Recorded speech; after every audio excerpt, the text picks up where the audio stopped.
The news on CBS 2. Well, with today's strikes on Fallujah and the troubling situation in the Middle East, world peace seems like a nearly impossible task. But one woman believes her colleagues hold the key to achieving peace, and she took a moment to sit down with Sun-Times columnist Debra Pickett. It is the first Saturday of the month, so you know it's our time for a visit with Debra. Welcome back. Morning. Good to see you. Who Thank did you you have lunch with this week? Well, her name is Zafra Lerman, and she's the head of the Science Institute over at Columbia College. So she's a local Chicagoan, which is a little bit unusual for me and a lunch guest.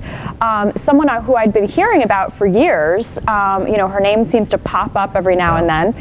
And I was really curious to meet her, and she turns out to be quite fascinating. You know, I'm a graduate of Columbia College, and I don't think of Columbia College as being a hotbed of Middle Eastern studies. Yeah. The Science Institute? That's right, right? No, you wouldn't necessarily think so. She has an amazing background. She's quite an accomplished chemist and trained at Cornell and Northwestern and some of the top institutions around the world for chemistry.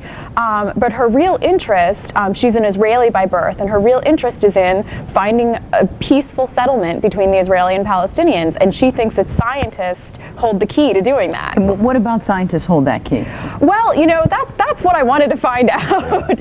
And so, you know, she feels that in working together collaboratively on projects of common interest, so things like water purification and things that are big issues for scientists in the Middle East, that these guys will start forming the kind of relationships that'll make people sort of want to grow together in a peaceful way. And she actually held a conference last spring in Malta that brought together scientists from Israel and Palestine, Egypt, Jordan, all across the Middle East, and it's already yielded some common projects. So you say in your article that she's impressive, that you knew a little bit about her before you sat down with her. I'm going to read a quote from your article. It says, "I've heard many things about Lerman. She's brilliant, eccentric, creative, demanding, arrogant, and funny. And it's obvious after only a few minutes with her, they are all true." Why do you say that?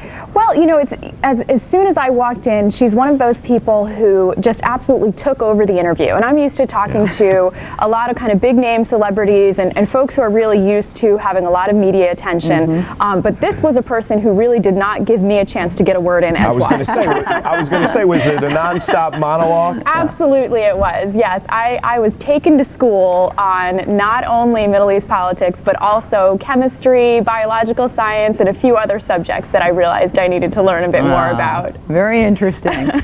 Well, you can read more of Debra Pickett's column in the Chicago Sun-Times, the Sunday edition. It's on the newsstands right now. We'll see you in December, we hope. Absolutely. Thank